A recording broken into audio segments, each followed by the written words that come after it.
اللهم صل على محمد وآل محمد وعلى أهل بيته الطيبين الطاهرين المعصومين سيما بقية الله في الأرضين أرواحنا لتراب مقدمه الفداء ورضي الله عن الصحابة الأخيار المنتجبين.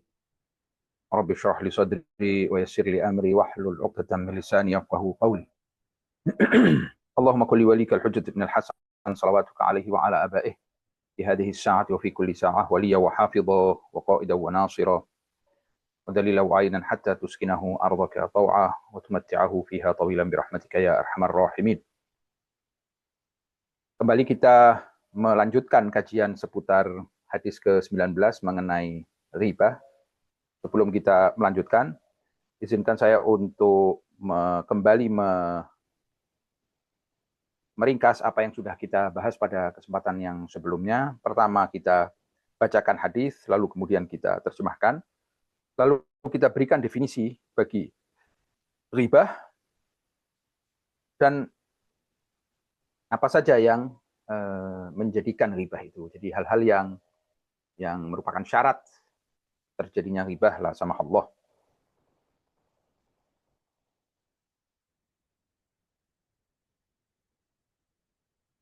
Terus kemudian kita katakan bahwa yang namanya riba ini sudah merupakan kesepakatan umat Islam bahwa itu adalah dosa besar. Sesuai dengan yang Allah Subhanahu wa taala firmankan dalam surat Al-Hujurat, gambaran yang keji dan jijik, yang menjijikkan dari riba tersebut. Namun kemudian kita bahas sejumlah pengecualian, kalau tidak salah waktu itu 5 yang kita bahas yang relevan. Pengecualian dikatakan bisa sampai 10, tapi yang relevan adalah 5 yang kita bahas kemarin. Lalu kita lebih banyak lagi berbicara tentang gambaran spiritual atau dampak dan efeknya pada jiwa seorang manusia, di mana hadis-hadis memberikan gambaran yang lebih besar lagi terhadap masalah riba ini, dan bahwa itu tidak saling bertentangan. Amalan di akhirat itu bisa memiliki lebih dari satu bentuk pada saat yang sama, karena di sana tidak ada keterikatan seperti yang dimiliki oleh orang-orang di dunia ini. Dunia fisik punya keterbatasan yang tidak ada di sana. Tetapi yang paling berbahaya sekali adalah bahwa riba ini ditengarai sebagai tahap pertama kekafiran. Na'udzubillah min dzalik. Masalahnya kekafiran ini kenapa berat? Karena memang kekafiran ini adalah sesuatu yang mengancam bahwa manusia itu tidak akan pernah mencapai keselamatan ukhrawi. Dengan kata lain, kalau sampai seorang manusia ini meninggal dunia dengan tidak adanya keimanan di dalam hatinya, kekafiran yang ada, maka dia tidak memiliki jatah apapun di akhirat. Kesengsaraan abadilah jatah dia, na'udzubillah. Oleh sebab itu, kalau sudah ancamannya seperti itu, maka ini bukan lagi sekedar satu amalan di antara amalan-amalan yang lain. Tapi ini adalah suatu hal yang serius. Terus kemudian dikatakan bahwa ini juga menghilangkan amalan baik. Jadi amalan baik yang melakukan riba ini akan ditransfer, akan dipindahkan ke buku amalan orang yang riba, orang yang menjadi korban riba itu. Dan kalau di dalam riwayat yang pernah saya ingat adalah bahwa kalau sampai amalannya tidak ada, amalan baik sudah tidak ada, maka amalan buruk orang itu yang ditransfer. Perbuatan buruk orang yang di riba itu yang ditransfer ke orang yang melakukannya. Suatu hal lagi yang kita jelaskan pada saat itu, bahwa mungkin salah satu dari beratnya riba ini, secara tidak sadar, secara lalai, kita sebetulnya dalam riba itu telah merobak dan telah mengoyak batasan Allah Subhanahu wa taala. Kehormatan seorang mukmin itu bagi Allah Subhanahu wa taala sedemikian besar dan sedemikian mulia. Lalu seorang manusia secara sepihak dia mengoyak batas yang Allah Subhanahu wa taala jaga tersebut. Nah, ini menyebabkan efek-efek yang luar biasa, seperti di dalam hadis yang kemudian kita jelaskan bahwa manusia yang melakukan riba ini, manusia yang menghibah saudaranya dengan apa yang ada, dengan aib yang ada di dalam orang itu, jujur dalam kata lain, itu maka dia telah keluar dari wilayah dan otoritas Allah Subhanahu wa taala, perlindungan Allah Subhanahu wa taala, dia masuk kepada perlindungan syaitan. Nah, ini juga menunjukkan betapa masalahnya itu seorang manusia itu seperti menentang, seperti melawan apa yang sudah Allah Subhanahu wa taala anggap terhormat itu didesak, di istilahnya dikotori, dihina. Sesuatu yang menurut Allah penting, menurut Allah terhormat, dihormati, ini disia-siakan dan dihina. Maka itulah yang perlu diperhatikan dalam masalah riba. Yang lain adalah riba ini, dari sisi lain, dia juga merupakan hakun nas. Jadi kalau kita perhatikan di dalam syariat ini, dosa-dosa sebagian itu berkaitan dengan hakun nas. Nah, hakun nas ini berat dari banyak sisi. Kenapa? Karena kalau Allah Subhanahu wa taala itu Arhamur Rahimin, telah mewajibkan atas dirinya rahmat dan kasih sayang, Maha Pengampun, sementara hamba-hambanya belum tentu. Hamba Allah Subhanahu wa taala mereka terbatas, mereka lemah, mereka mudah terlukai, tersakiti. Nah, kalau sakit itu ada, maka manusia ini boleh jadi dia tidak legowo, dia tidak lega hatinya, dia tidak dengan mudah bisa memaklumi, memberi maaf, dan memang bukan keharusan, bukan kewajiban untuk memaafkan. Memaafkan itu alternatif, opsi, bukan suatu keharusan. Berbeda dengan Allah Subhanahu wa taala itu sudah berjanji kalau manusia itu tobat, maka dia akan mengampuni. La wajadullaha tawwabar rahimah. Kalau mereka itu bertobat atau istighfar, mereka akan menemukan pasti bahwa Allah itu Maha Pengampun dan Maha Kasih. Ini harus diperhatikan bahwa agama ini dasarnya adalah keadilan. Segala-galanya itu basisnya adalah keadilan. Kalau sampai kita ini bermasalah sama orang, orang itu punya hak untuk membahas, maka itu repot. Itu tidak akan diampuni selama yang bersangkutan tidak memaafkan. Makanya sampai dikatakan bahwa riba itu lebih berat daripada zina. Karena zina itu tidak berkaitan dengan hak orang. Kalau Allah memaafkan, orang itu dimaafkan. Tetapi kalau riba ini, orang yang bersangkutan harus memaafkan. Kalau tidak dimaafkan. Maka perlu diketahui bahwa betapa persoalan hak manusia ini repot. Sementara dalam kondisi meminta maaf pun, selain orang itu tidak punya kewajiban untuk memaafkan, apalagi kalau dia merasa dia harus memaafkan, jadi dia memaafkannya dengan berat, ya, sama dengan tidak memaafkan. Nah, dia tidak tahu misalnya. Lain lagi masalahnya. Ini kalau umpama dia tidak memaafkan, atau dia memaafkan, ya, itu kalau memang orang itu baik dan memaafkan, maka itu kehinaan posisinya bagi seorang manusia lebih berat. Dia telah melakukan kejahatan terhadap orang baik. Na'udzubillah. Kalau tidak dimaafkan, ya memang hak. Jadi masalah urusan sama manusia ini repot.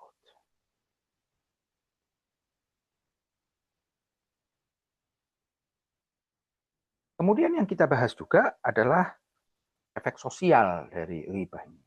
Begitu besar efeknya terhadap pribadi, tetapi secara sosial juga riba ini menyebabkan menyebarnya permusuhan dan buruk sangka dan khusumat, dendam di antara manusia-manusia yang Allah Subhanahu wa taala harapkan di antara mereka itu ada kondisi kasih sayang, kondisi kepedulian, kondisi saling bersaudara, persaudaraan.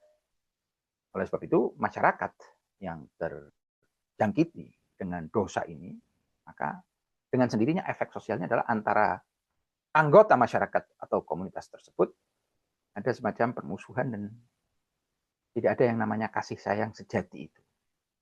Semua itu kondisinya adalah awas, waspada, curiga, dan lain sebagainya. Kenapa?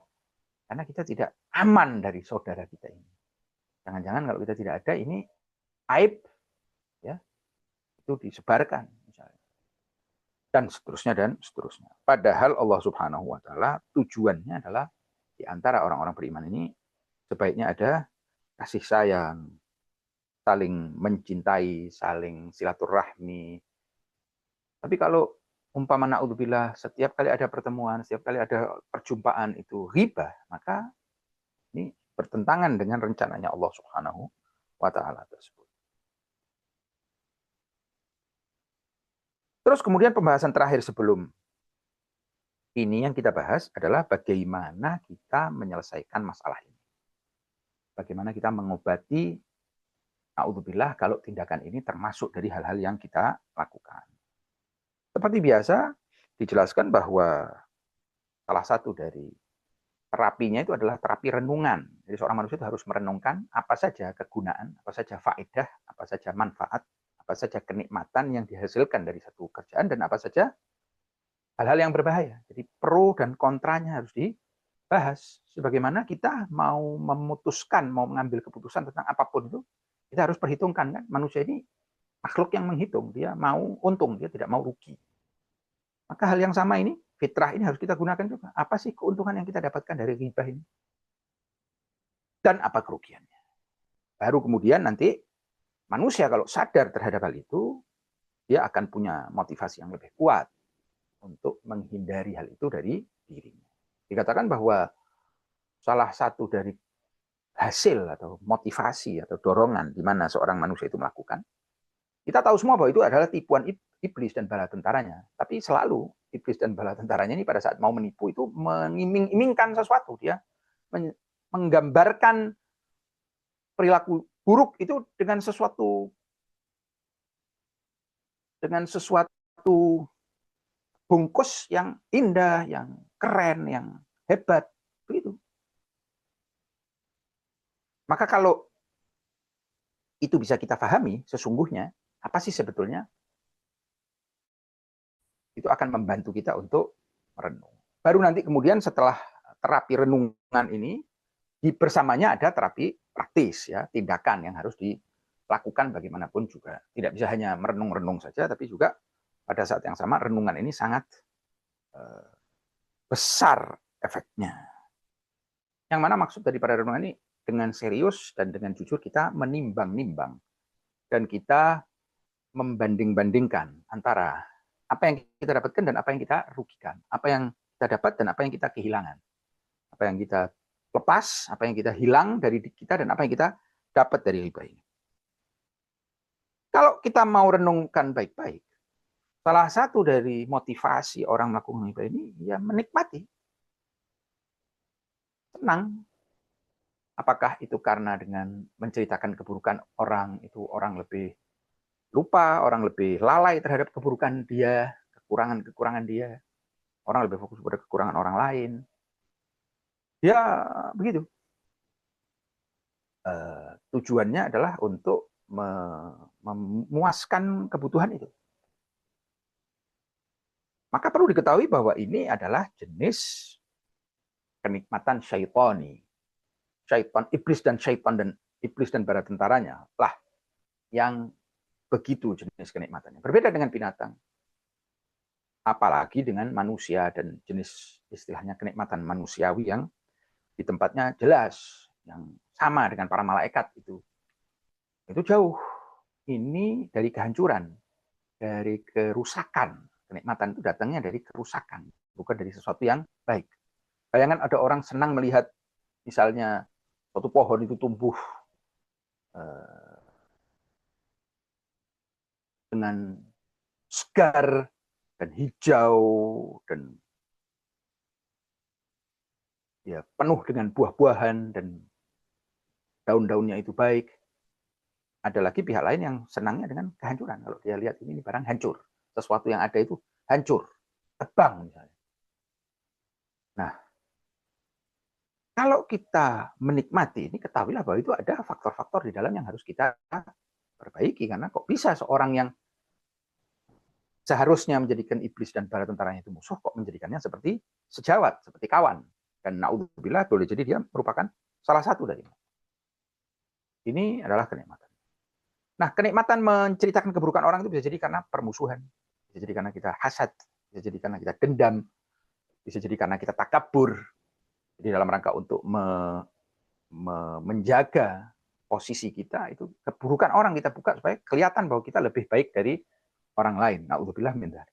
Jadi apapun faktornya, ini kenikmatan seperti ini adalah kenikmatan yang syaitan, kenikmatan yang dasarnya itu berbeda dengan kenikmatan-kenikmatan yang Allah Subhanahu wa taala ridhoi, halalkan. Dan itu boleh jadi na'udzubillah kalau kita bisa menikmati seperti syaitan, takutnya kita tergolong dari mereka.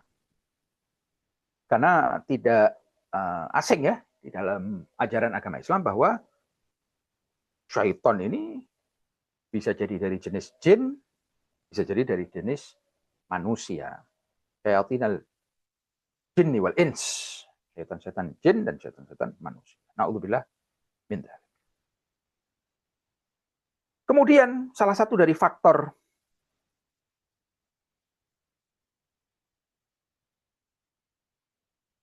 penyebab seorang itu melakukan ghibah adalah bisa jadi masalah permusuhan. Karena satu dan lain hal, kita tidak suka sama orang itu, kita benci dengan orang itu, karena satu hal, kita ghibah dia. Dan dengan menghibahnya ini, itu semacam sebuah kemenangan, sebuah poin yang kita ambil dari. Nah, ini di sini kalau seperti itu, kita harus sadar bahwa sebetulnya, kalau kita memang betul-betul memusuhi orang itu, tidak senang sama orang itu, harus malah kita hindari menghibah dia. Karena hasilnya adalah amalan baik kita itu dikosongkan, dikembalikan kepada dia. Maka sesungguhnya kalau kita memang betul-betul memusuhi dan tidak suka dengan orang itu, jangan kita beri hadiah yang cuma-cuma itu. Apalagi kalau umpama gambaran yang umumnya adalah yang namanya amalan baik itu tidak ada, karena satu dan lain hal, keburukan dia yang masuk kepada, karena sebetulnya dengan menghibah orang tertentu itu, kita tidak sedang memusuhi atau sedang mengganggu atau sedang melukai dia. Pada hakikatnya kita sedang memusuhi diri kita sendiri dengan mengenakan kepada diri kita kerugian yang besar, dengan menjerumuskan diri kita kepada kerugian yang besar tersebut. Terus tentang permusuhan ini, kita harus lihat, kalau permusuhan itu bukan sedikit, kalau permusuhan itu lumayan banyak, kita tidak senang dengan banyak orang, itu kita harus tanya apa sebabnya. Karena sebetulnya hati kita ini adalah tempat kasih sayang kepada hamba-hamba Allah Subhanahu wa taala. Kalau sampai masalah kebencian dan ketidaksenangan ini lebih daripada masalah senang dan hormat dan kasih sayang tersebut, maka kita harus mempertanyakan apa sebabnya. Karena seharusnya kita melihat setiap individu ini sebagai karya, sebagai ciptaan Allah Subhanahu wa taala. Yang berdasarkan aturan, kebaikannya harusnya jauh lebih besar daripada keburukannya. Kenapa kok kita fokus kepada keburukan sehingga kita tidak suka. Dalam hidup ini mayoritasnya tidak senang. Padahal tempat ini harusnya adalah diisi dengan kasih sayang, dengan penghormatan terhadap bukan saja Allah SWT, tapi karyanya. Tentunya itu harus dengan cara kita membuka mata supaya kita bisa lihat bahwa kekurangan apapun yang dia miliki itu tidak sebanding dengan kelebihannya. Minimal kita tidak tahu. Kalau kita saksikan ciptaan Allah Subhanahu wa taala ini, dari sisi ciptaannya semuanya luar biasa. Dan kalaupun ada pilihan yang buruk dari makhluk Allah Subhanahu wa taala ini, dari hamba Allah ini, pilihan buruknya, itu yang kita sesalkan. Tidak sampai kita membenci. Kecuali itu memang manusia-manusia yang Allah Subhanahu wa taala sendiri suruh kita untuk jaga jarak dan untuk membenci dan untuk menjauhi dan seterusnya. Tapi selama tidak, harusnya posisi kita ini sayang. Dan kalau sayang itu betul-betul ada dalam diri kita, maka rasa sayang ini harusnya mencegah kita dari membuka aibnya. Harus mendatangkan kepada kita jiwa membela hamba Allah ini, bukan malah menyerahkannya dan menyerahkan kehormatannya untuk dikonsumsi sama orang. Jadi persoalan permusuhan ini kalau ada dalam hati kita, itu kita harus betul-betul renungkan apa itu problem. Kalau sama orang-orang yang Allah Subhanahu wa Ta'ala menyuruh kita untuk menjauhi, menyuruh kita untuk punya sifat baro'ah dari mereka, tidak menyenangi mereka, tidak memiliki kaitan sama mereka, nah, maka itu sesuatu yang memang harus dilakukan namanya. Hamba Allah Subhanahu wa Ta'ala ya menurut. Tapi kalau tidak, mengapa itu begitu banyak istilahnya rasa tidak suka dan kebencian di dalam hati kita terhadap hamba-hamba Allah Subhanahu wa Ta'ala tersebut.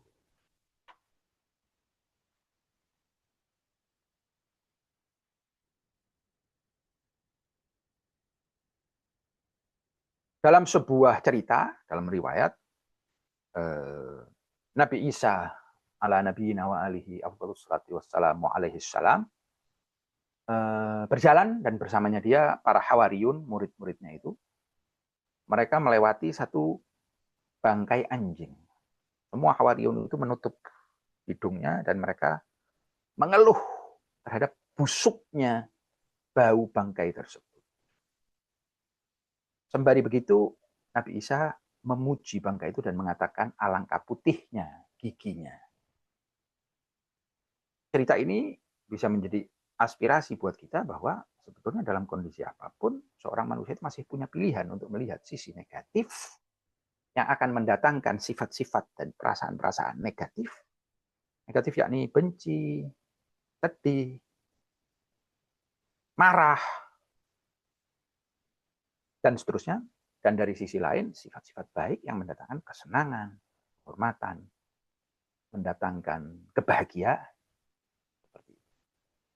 Jadi, perlu itu kita ciptakan dan kita adakan dalam diri kita kemampuan untuk menemukan keindahan ciptaan Allah SWT. Seperti apapun. Dalam kondisi apapun. Ya. Lihat sisi baiknya. Supaya hidup ini penuh dengan keindahan. Supaya hidup ini penuh. Dalam sisi kita lihat itu, kita lihat kebaikan dan keindahan. Yang mana dengan demikian, insya Allah efek baiknya terhadap diri kita lebih besar. Ini juga menunjukkan bahwa masalah ghibah ini kalau diawali dengan permusuhan, maka kita harusnya sadar bahwa itu tidak benar. Nggak boleh itu hati itu dipenuhi dengan kebencian. Kita benci sama satu orang itu, alasannya harus cukup kuat, harus ada pembenarnya, harus Allah Subhanahu wa Ta'ala, Rasulnya dan Ahlul Bait menjelaskan baru. Tapi kalau tidak, karena ada perintah baro'ah, baro'ah itu yakni tidak boleh kita menyenangi, tidak boleh kita sayang, boleh baro'atun minallah wa rasulih. Ada itu. Kita harus berbaro'ah terhadap sebagian pihak.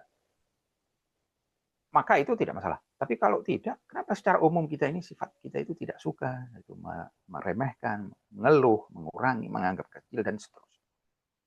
Karena yang demikian itu nantinya itu tadi takutnya kita terjerumus dengan tipu muslihat iblis, karena itu sangat berbahaya sekali.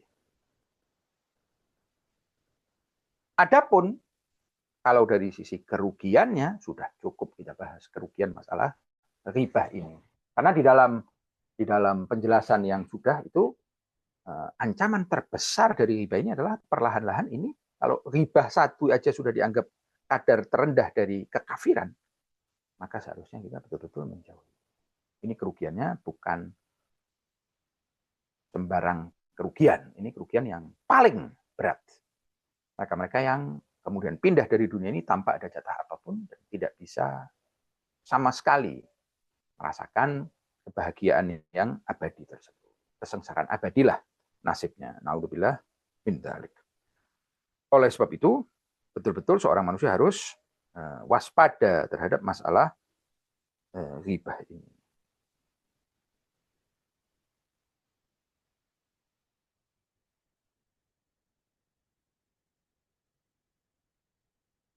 Adapun secara praktis, tidak banyak sebetulnya terapi praktisnya tips praktisnya adalah bahwa seorang manusia ini di dalam beberapa waktu dengan usaha seperti apapun yang dia mampu, dengan memohon kepada Allah Subhanahu wa taala, dengan janji yang benar, dengan niat yang tulus, dia bisa mengendalikan lisannya ini. Kalau proses karantina ini, rekalibrasi ini, bahwa lisan yang tadinya maaf-maaf terbiasa dengan keburukan itu bisa untuk beberapa saat diberhentikan, di stop, maka diharapkan hasil yang akan terjadi adalah lisan itu kembali, jiwa kita itu kembali kepada setelan awalnya, di mana itu kita betul-betul tidak suka dengan keburukan yang sebenarnya. Di mana kita menceritakan keburukan orang mukmin, tidak perlu lagi dikendalikan seperti di hari-hari awal, tapi malah akan muncul yang namanya early warning system. Jadi jauh aja kita sudah bisa prediksi dan kita bisa kendalikan. Muncul rasa tidak nyaman dan bersamaan dengan istilahnya terapi renungan itu, yang mana kita harus memikirkan dan terus tidak lupa dan tidak lalai terhadap kerugian besar yang kita kenakan terhadap diri kita sendiri, kita arahkan kepada diri kita sendiri itu, insya Allah yang namanya keburukan ghibah ini bisa betul-betul hilang dari tindakan kita. Dan akhirnya dengan begitu, bahkan kalau tadinya kita lakukan dengan kenikmatan pun, kenikmatannya itu pun sudah tidak lagi ada. Yang muncul adalah rasa jijik dan tidak nyaman dan segala-galanya. Berbeda pada saat sebelum kita terapi, sebelum kita istilahnya kekang ini, istilahnya lidah ini dan lisan ini dari keburukan tersebut. Karena memang namanya manusia ini kalau mau mengarah kepada kebaikan, bantuan Allah Subhanahu wa taala itu begitu besar. Alam semesta ini didesain oleh Allah Subhanahu wa taala untuk orang-orang beriman itu menghamba kepadanya. Kalau Anda lihat, kita dengar, sering kita katakan bahwa susah orang itu untuk menghamba kepada Allah Subhanahu wa taala, ya karena belum ada keseriusan. Tapi pada saat serius, maka bantuan Allah Subhanahu wa taala jauh lebih kuat daripada tipu muslihat iblis. Kasih sayang Allah Subhanahu wa taala jauh lebih besar daripada maksiat seorang hamba. Namun kalau tidak, ya memang itu pilihan namanya. Kalau sudah pilihan, ya sudah. Jadi kalau kita saksikan bahwa kebaikan itu tidak datang dengan gampang, ketahuilah bahwa itu sebetulnya bertentangan dengan default. Sistem defaultnya, sistem dasarnya itu, istilahnya setting pabriknya itu, manusia ini diarahkan seluruhnya untuk kebaikan. Memang ada kecenderungan keburukan dalam diri manusia, tapi kecenderungan kepada kebaikannya juga bukan tidak ada. Memang iblis itu mengganggu, tapi bukan berarti para malaikat tidak memberikan angin surga, tidak memberikan istilahnya panggilan-panggilan itu di dalam setiap saat di dalam kehidupan. Hanya saja kita perlu betul-betul serius di awal. Nanti itu tidak bisa kita bayangkan bahwa yang namanya hidup ini akan miserable, akan penderitaan seluruhnya. Kalau kita rasakan penderitaan di dalam melakukan atau meninggalkan satu keburukan di awal-awal itu, kita mau analogikan bahwa ini bakalan tidak demikian. Sama seperti kalau mereka-mereka yang pernah mencoba itu, rasa lapar itu begitu mencekam ya pada saat kita pertama kali terkena rasa itu, mencekam.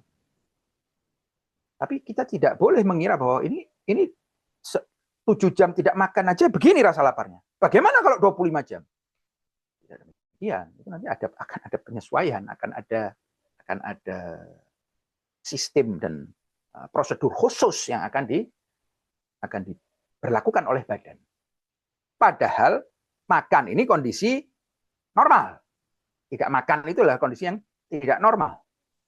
Tetapi kalau kita mau kembali kepada yang normal, di mana manusia ini memang didesain oleh Allah SWT untuk menghamba kepadanya. Ma khalaqtul jinna wal insa illa liya'budun. Jadi memang tujuannya. Jadi ini jauh lebih kompatibel kalau untuk menghamba kepada Allah. Adapun tidak di awal demikian, ya itu mungkin karena memang Ya namanya kecenderungan manusia di awal itu yang lebih dahulu maju ini, lebih dahulu teraktualisasi ini memang jiwa bahimi ya, jiwa binatangnya ini. Kalau mau ya memang harus ada kekang sedikit, tapi nanti rewardnya dan balasannya dan kebahagiaan yang dihasilkan itu akan menyebabkan selera seorang manusia itu begitu tinggi, harga dirinya ya itu begitu tinggi sehingga dia tidak mau lagi dengan maksiat, tidak merasa dirinya kompatibel lagi dengan maksiat, apalagi sesuatu sebesar dan sekeji riba ini. Dan memang begitulah perjuangan jihadun nafs itu seperti itu, dimana setelah merenungkan, setelah kita sudah tahu ya, bukan sambil merindukan maaf riba terus kita mau mencegah diri hanya cuma mau mengekang lisan saja tidak cukup. Akal ini harus dipersiapkan, mental itu harus dipersiapkan dengan itu tadi, dengan perhitungan. Dengan perhitungan, riba itu harus kita betul-betul tahu apa faedahnya, dari mana, enaknya di mana, dan lain sebagainya, kita renung-renungkan. Sehingga mental kita siap. Baru kemudian tindakan itu, dan terapi tindakan itu bisa berguna. Saya simpulkan sebelum kita masuk kepada sesi tanya-jawab, persoalan melawan, mau mengobati riba ini, dua, terapi renungan dan terapi tindakan. Renungan yang harus direnungkan ya sebagaimana Anda merenungkan mau beli sebuah aset atau jual sebuah aset atau mau kerja atau apa. Gimana sih caranya? Ya dengan memperhitungkan kelebihan-kelebihannya dan kelemahan-kelemahannya. Pro dan kontra. Kalau kita lihat pro-nya riba ini ya itu nikmat. Nanti seperti segar gitu. Kita dianggap orang yang tahu, kita nanti menganggap begini, walaupun sudah kita katakan ya bahwa cara-cara yang tidak benar itu selalu 50-50. Bohong riba ini belum tentu kita dapat. Kita harus tahu itu. Tapi kalau dapat ya ada enak. Memang kita kalau begitu. Dan dengan sendirinya di bawah, di dalam ini ego itu puas dengan keburukan orang. Jadi kita ini orang baik, itu fulan jangan dianggap baik. Kenapa? Karena ini ada buruknya, ini ada buruknya. Semua itu buruk-buruk semua. Hanya saya saja ini yang orang yang beres dan baik. Gitu. Mungkin dapat apa? Begitulah. Itu kenikmatannya. Terus kemudian kita katakan bahwa kenikmatan demikian ini kenikmatan syaitan ini, merusak. Kenikmatan yang datang dari merusak. Ini bukan kenikmatan manusiawi, bukan kenikmatan haiwani bahkan. Jenis kenikmatan yang kita harus ragu sama diri sendiri kalau sampai begitu. Terus kemudian penyebabnya apa? Kalau penyebabnya itu adalah permusuhan, maka harusnya kita sadar bahwa dengan begini kita sebenarnya tidak sedang memusuhi dia. Kita sedang memusuhi diri kita sendiri. Kita sedang menikam, bukan dia, tapi menikam diri kita sendiri. Berdasarkan firman Allah SWT dan Rasulnya. Di mana amalan baik ini kalau kita percaya kepada Allah dan Rasulnya, kalau tidak ya namanya omongan ini semuanya sudah tidak lagi bermakna. Tapi kalau kita percaya itu, maka harusnya kita begitu melihatnya ini sebagai khidmat sama dia, sebagai hadiah cuma-cuma kepada orang yang tidak kita. Sementara permusuhan itu sendiri kalau banyak, kalau manusia ini memusuhi banyak pihak, tidak sayang dengan banyak pihak, itu dia harus merenungkan. Kenapa bisa begitu? Sementara ini semua adalah ciptaan Allah Subhanahu wa taala. Kalau dia memiliki kasih sayang terhadap Allah, maka mau tidak mau dia juga kasih sayang terhadap tanda-tandanya Allah SWT. Makhluknya, ciptaannya. Dan biasanya kalau seperti itu, manusia itu akan cenderung kepada kebaikan-kebaikannya. Kalau sayang itu kita cenderung kepada kebaikan-kebaikannya. Dan kalau ada keburukan itu kita tutup-tutupi. Kita tidak rela ada makhluknya Allah Subhanahu wa taala yang diceritakan keburukannya. Keburukannya diangkat dan terima. Nah, ini renungan dan dari sisi praktis kalau sudah istilahnya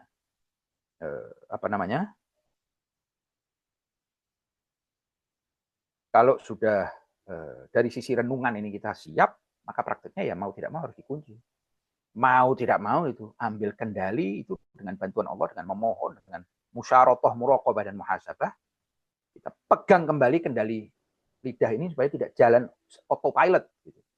Na'udzubillah. Apalagi kalau sudah terbiasa, na'udzubillah. Baru nanti setelah serius seperti ini, baru itu akan kembali kepada setting defaultnya, setting aslinya, di mana itu memang nggak cocok dan tidak senang. Lisan ini senangnya dengan memuji dan memuja Allah SWT, dengan mengungkapkan keindahan, dengan ilmu pengetahuan, dengan kebaikan, dengan hal-hal yang baik diucapkan, bukan dengan hal-hal buruk. Dan nanti dengan sendirinya akan menciptakan kondisi yang ideal. Dan perlahan-lahan seorang manusia itu sendiri akan memiliki perlindungan dari perilaku buruk. Perilaku buruk itu akan muncul dengan keburukannya. Dan bisikan iblis itu tidak lagi begitu bermakna terhadap melakukan keburukan. Kenapa? Karena namanya perjuangan ini akan menghasilkan. Man jahada fina lanahdiyannahum subulana. Kalau kita berusaha di sisi Allah, itu akan datang. Reward-nya akan datang. Kalau sungguh-sungguh, lillahi ta'ala. Saya kira sampai di sini dulu. Wabillahi taufiq wal hidayah. Wassalamualaikum warahmatullahi wabarakatuh. Waalaikumsalam warahmatullahi wabarakatuh. Ahsantum, jazakallah khair Ustadz. Apa yang telah disampaikan pada kesempatan pada pagi hari ini, mudah-mudahan kita semuanya menjadi hamba yang menjauhi perbuatan ghibah. Naam ikhwani wal akhwat, untuk selanjutnya kita masuk ke sesi tanya jawab. Bisa ditulis di obrolan atau chat, atau nanti bisa raise hand terlebih dahulu. Nah, Ustaz, udah ada beberapa pertanyaan yang masuk di chat.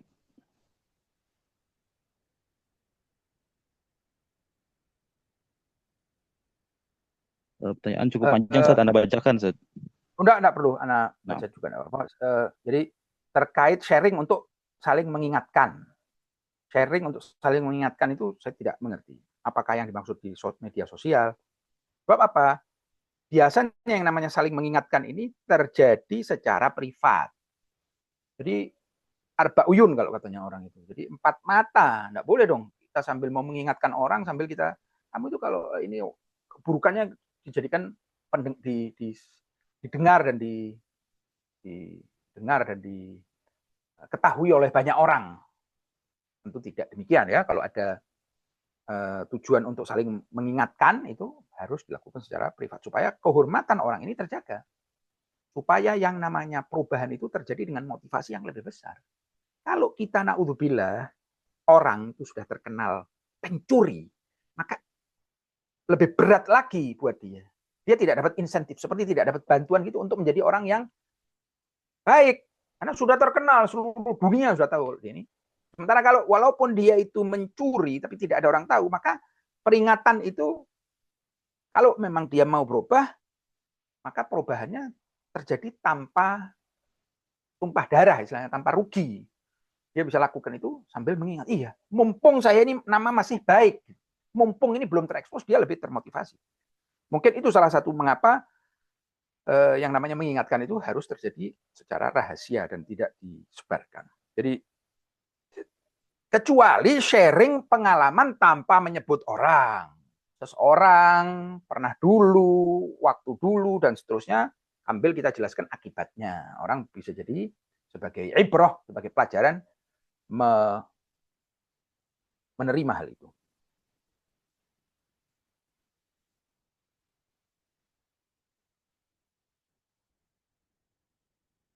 Ya, kecuali yang dimaksud dengan sharing ini, sharing tentang bahayanya ghibah. Sharing tentang bahayanya ghibah, ya saya kira bisa dimaklumi ya, sampai batas-batas tertentu, bagus. Ya, kita mengajak orang untuk tidak melakukannya lagi. Ya, betul. Dalam situasi sulit terkadang itu bisa muncul. Maka yang kondisi-kondisi sulit itu kita, selama kita betul-betul sudah serius memohon kepada Allah SWT untuk dihilangkan, dan insya Allah bantuan Allah SWT itu akan datang. Kalau kita percaya, walaupun tidak percaya sih, tetap bantuan Allah itu akan datang selama kita mau melakukan yang baik, karena itu merupakan janji dia. Jadi tidak harus kita percaya. Hanya saja kalau kita tidak percaya, kita rugi, kita yang tidak dapatkan bantuan itu. Bantuan itu tersedia. Mau kita percaya atau tidak, selama kita melakukan hal-hal sesuai dengan perintah Allah, maka bantuan Allah akan datang. Hanya saja kalau kita percaya itu lebih termotivasi lagi kita. Jadi seperti itu. Yang namanya kondisi ruangan kerja itu, ya kita sendiri nanti kalau serius akan muncul solusinya.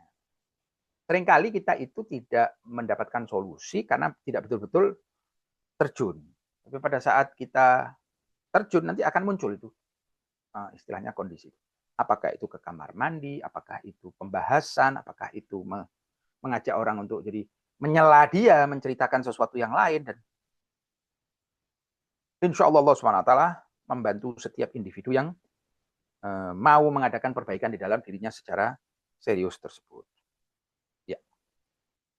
telinga dan mengontrol sesuatu supaya tidak terlibat dan menjadi bagian dari bagaimana seringkali kondisi yang terjadi itu mendengar atau mendapatkan cerita buruk tentang orang lain, orang yang datang mengadu tentang si fulan, sementara ya kita mendengarkan sama dosanya.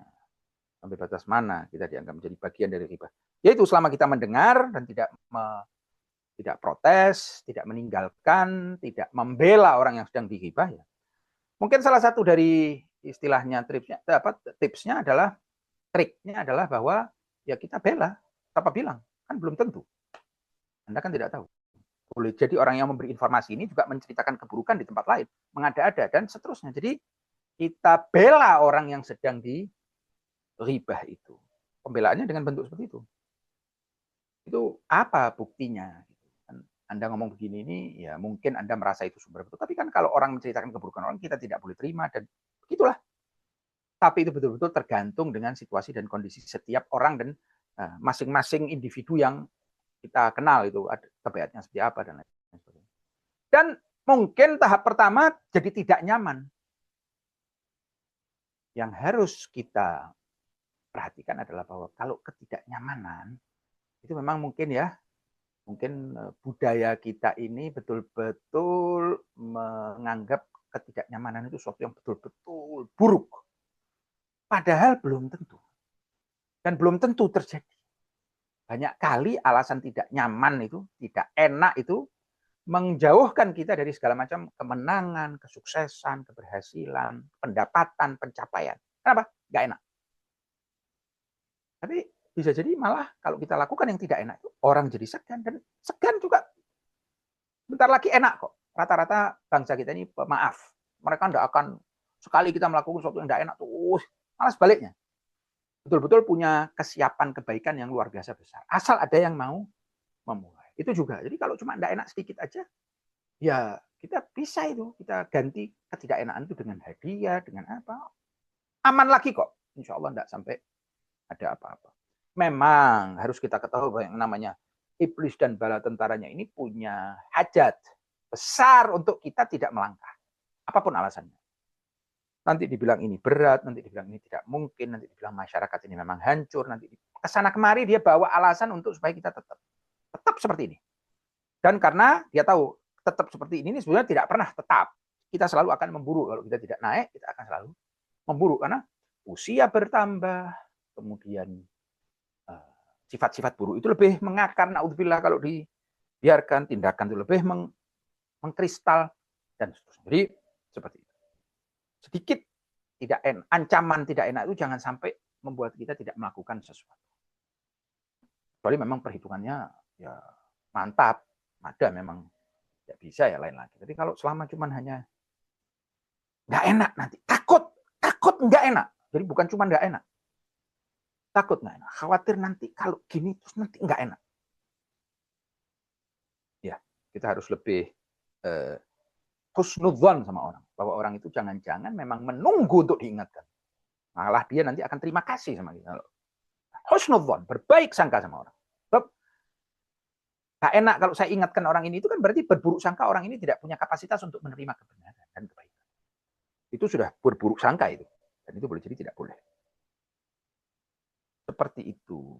Saudara berburuk mukmin. Apalagi terjadi berulang sebagai manusia biasa, jika hanya sampai di hati tidak diekspresikan dalam bentuk tindakan kebencian, termasuk tidak mengingini, hanya mungkin membatasi menjauhi bergaul dengan mukmin tersebut, seperti itu beralih kepada mukmin yang lebih baik. Apakah sikap demikian dosa? Tidak. Lama kita menghindari bukan berarti kita tidak boleh nggak suka sama perilaku orang, ya boleh. Orang punya perilaku gini kita tidak suka, tapi kita tidak kemudian benci sama orangnya. Enggak. Ini kan orang yang kena musibah ini. Orang yang terjangkit sama penyakit, itu aja anggap. Orang punya sifat buruk, merugikan kita, itu anggap seperti orang yang maaf-maaf, punya penyakit sehingga kulitnya itu bau. Sesuatu yang tidak nyaman, tapi ini bukan menyebabkan kita marah sama dia atau benci sama dia. Tapi kasihan. Perilaku buruk itu musibah buat orang mukmin.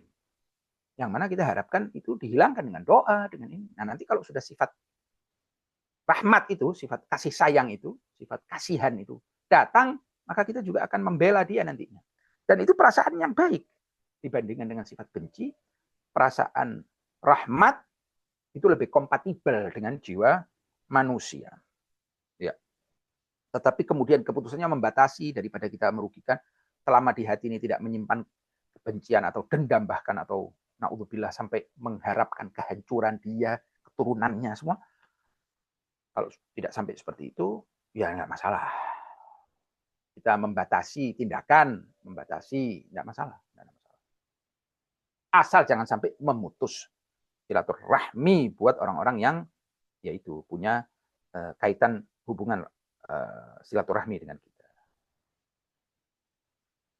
Tentunya menjadikan hati bersih dan benar-benar menyayangi semua karya Tuhan itu harus diupayakan. Namun pertanyaan di atas mungkin penting karena upaya pembersihan hati memerlukan waktu untuk mencapai. Sebetulnya lebih daripada waktu itu butuh keseriusan. Waktu oleh Allah SWT bisa dipercepat.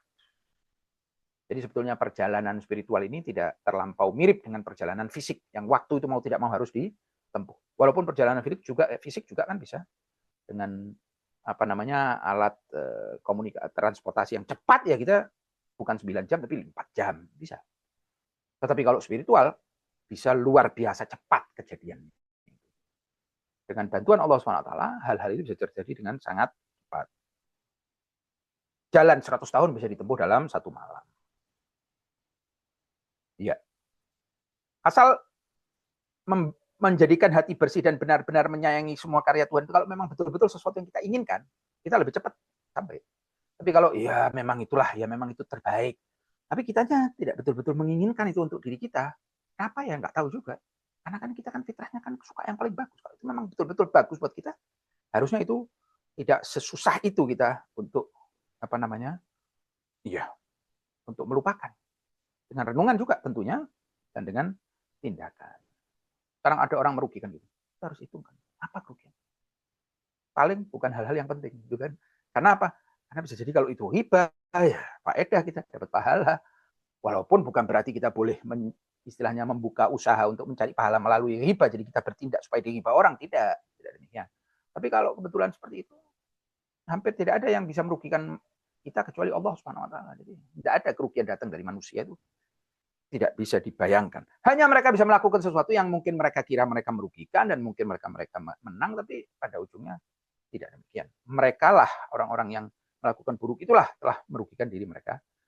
Sehingga dengan mudah kita bisa memaafkan dengan menyakiti hati itu. Hati ini harus bisa lebih kuat daripada itu. Jadi kalau hubungannya sudah erat sama Allah SWT, apa yang dilakukan oleh manusia sudah tidak begitu penting lagi. Harusnya seperti itu. Saya pernah mendengar terkait hadis yang redaksinya, kalau tidak salah, berikanlah nasihatmu yang baik karena itu adalah hak seorang. Sampai sejauh mana perlu kita lakukan sehingga tidak sampai melewati batas sharing ilmu yang kita tidak ahli di dalamnya. Kalau nasihat itu wa'adh, jadi sesuatu yang kita anggap tidak kontroversial, tidak banyak istilahnya komplikasinya, tidak banyak macam-macamnya, tapi sesuatu yang sederhana dan kita lihat teman kita ini datang dari rasa ingin berbuat baik, niat baik, kita sampaikan. Seperti itu. Jadi kalau sampai menjelaskan suatu konsep yang mungkin kontroversial dan punya banyak sisi yang ya itu sebaiknya tidak kita lakukan. Seperti itu. Sejauh mana kita perlu melakukan sehingga tidak sampai melewati batas sharing ilmu yang kita tidak ahli di dalamnya. Itu tadi batasnya, apakah memberi nasihat yang baik dilakukan ketika diminta saja, atau begitu kita mengetahui perbuatan yang tidak baik, kita langsung menasihati. Iya. Selama masih ada kesempatan, tidak harus diminta harusnya.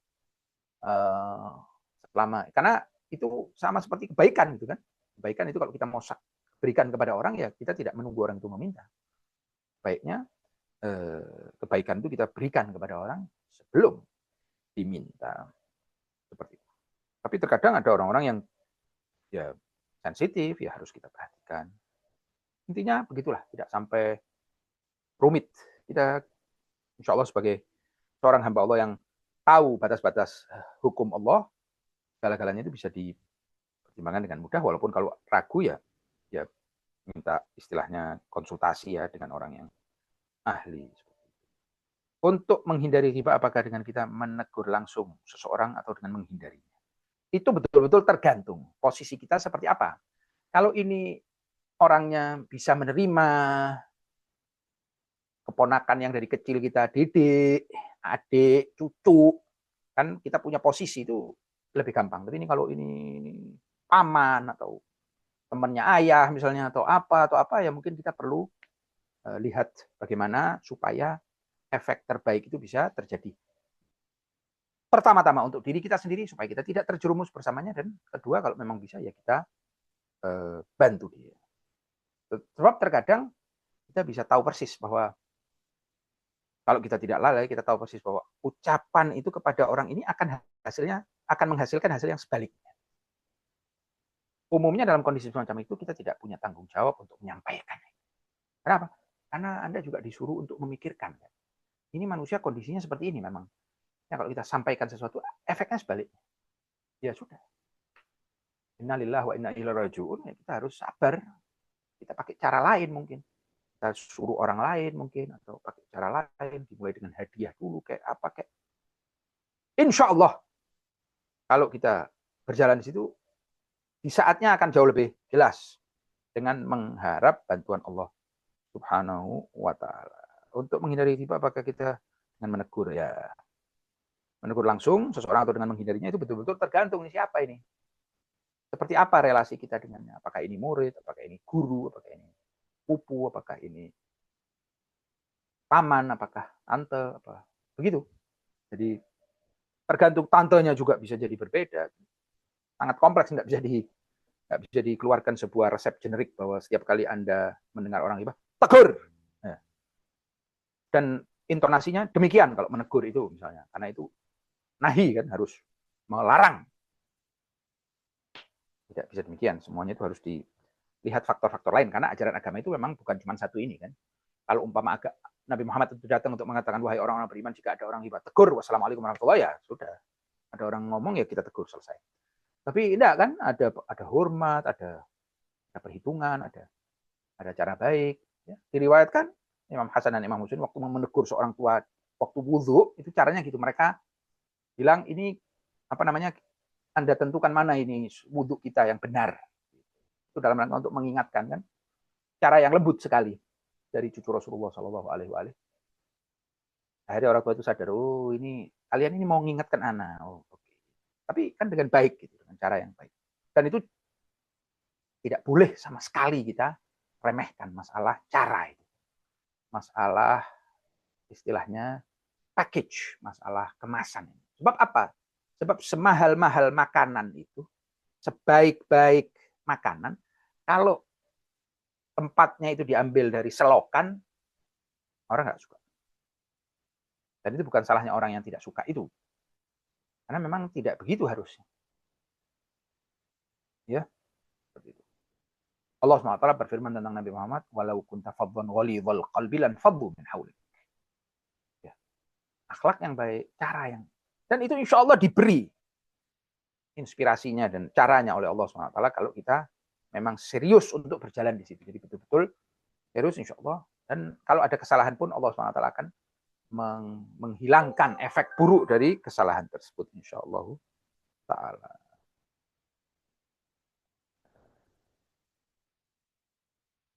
Ya, sementara kalau menghindari boleh jadi memang tidak sebanyak itu biayanya, ya kan? Menghindari ya dengan ke kamar mandi, menghindari. Dengan mau beli teh, ya kan?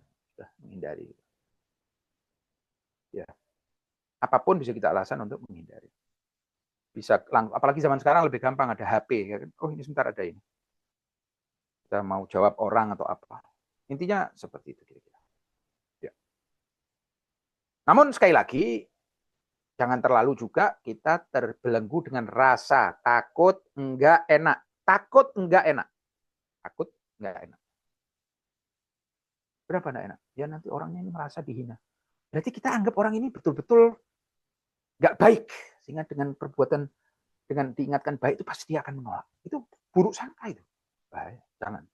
Jadi takut enggak enaknya itu betul-betul harus kita jaga. Dan pengalaman pribadi saya, selama kita mau menyampaikan sesuatu yang baik, hampir tidak pernah reaksinya itu buruk. Hampir tidak pernah. Hampir tidak pernah. Ya, bukan baru setahun 2 tahun hidup di dunia, 10-20 tahun juga tidak. Sudah cukup lama. kalau saya diberi kesuksesan, taufik oleh Allah SWT untuk melakukan, mengingatkan atau apa, selalu hasilnya itu baik. Selalu hasilnya baik. Seingat saya begitu. Jadi seperti itu. Itu kalau dalam rangka untuk menegur atau untuk menyampaikan, selama kita jaga ya, sebaik mungkin kita pikirkan apa yang terbaik. Dan insya Allah itu, insting itu juga akan dikuatkan oleh Allah Ta'ala. Kalau kita betul-betul serius, kalau kita memang betul-betul takut ya, khawatir ini jangan sampai persaudaraan kita rusak, jangan sampai ini, dengan niat yang baik itu niat yang ada dalam hati itu insya Allah akan muncul. Tapi kalau memang niatnya mau menjatuhkan, ya kan, kamu jangan banyak-banyak, itu dengan sendirinya itu akan terekspos itu. Apa yang tersimpan di hati itu akan terekspos. Begitu. Jadi jangan sampai kita memang mau menggunakan ini untuk menjatuhkan orang, ya kan, itu. Jadi kadang-kadang kita ini tertipu oleh iblis, jadi harus betul-betul hati-hati. Saya kira begitu. Terima kasih. Kalau memang tidak ada pertanyaan lain lagi, mari kita akhiri persamaan kita dengan mohon kepada Allah SWT dalam hari-hari duka ini. Allah Subhanahu wa Ta'ala merahmati mereka yang telah gugur di jalan Allah Subhanahu wa Ta'ala, mereka-mereka yang meninggal dunia, mereka-mereka yang punya hak terhadap kita, guru kita, kedua orang tua kita, nenek moyang kita. Semoga Allah Subhanahu wa Ta'ala mengampuni, merahmati, meninggikan derajat mereka, dan menggabungkan mereka dengan para syuhada dan sholihin. Karena mereka itulah sebaik-baik pertemanan. Agar Allah Subhanahu wa Ta'ala merahmati dan mengampuni dosa-dosa kita yang masih hidup, dan menjaga lisan kita, mata kita, telinga kita, anggota tubuh kita dari segala macam maksiat yang melanggar batasan Allah Subhanahu wa Ta'ala. Dan itu semua dibiarkan oleh Allah agar Allah Subhanahu wa Ta'ala menjadikan itu semua dengan niat untuk keridhoannya. Murnikan tindakan-tindakan kita ini ya Allah untukmu saja. Jangan jadikan apapun dari sikap kita ini, diam atau bergerak, bertindak, menyapa, menegur orang, bisik-bisik atau berteriak kita itu jangan jadikan sedikit pun itu di luar untukmu, untuk selainmu ya Allah. Semoga Allah Subhanahu wa Ta'ala menyembuhkan orang-orang yang sakit, orang-orang yang jauh dari keluarganya, semoga dikembalikan, dapatkan berita baik buat mereka. Orang-orang yang terlilit hutang, semoga Allah Subhanahu wa Ta'ala membebaskan mereka dari lilitan hutang, agar supaya diberi keseriusan kita di dalam melangkah sisa hidup kita ini di jalannya. Dan agar Allah Subhanahu wa Ta'ala mengkabulkan hajat-hajat ukhrawi dan duniawi kita semua. Mereka-mereka yang belum punya pasangan, semoga Allah Subhanahu wa Ta'ala memberikan mereka pasangan yang baik. Kemudian yang belum mendapatkan keturunan, semoga Allah Subhanahu wa Ta'ala memberikan keturunan. Yang punya keturunan, semoga dijaga, dijadikan mereka itu baron biwalideh, birrul waliden, dan bahwa anak cucu keturunan kita semuanya agar mendapatkan jatah kecintaan terhadap Allah Subhanahu wa Ta'ala, Rasulullah dan Ahlul Bait, dan mengakhiri perjalanan kehidupan kita ini dengan husnul khatimah. Ala hadhihi niyya wa kulli niyatin shalihah. Naqra surat Al-Fatihah. Tasbihus salatu ala Muhammad wa ali Muhammad. Allahumma shalli ala Muhammad wa ali Muhammad. A'udzu billahi minasyaitonir rajim. Bismillahirrahmanirrahim. Alhamdulillahirabbil alamin arrahmanir rahim maliki yaumiddin. Iyyaka na'budu wa iyyaka nasta'in. Ihdinas siratal mustaqim. Siratal ladzina an'amta 'alaihim ghairil maghdubi 'alaihim waladdallin. Terima kasih atas perhatian antum. Mohon maaf atas segala kekurangan dan kesalahan. Wabillahi taufiq wal hidayah. Wassalamualaikum warahmatullahi wabarakatuh.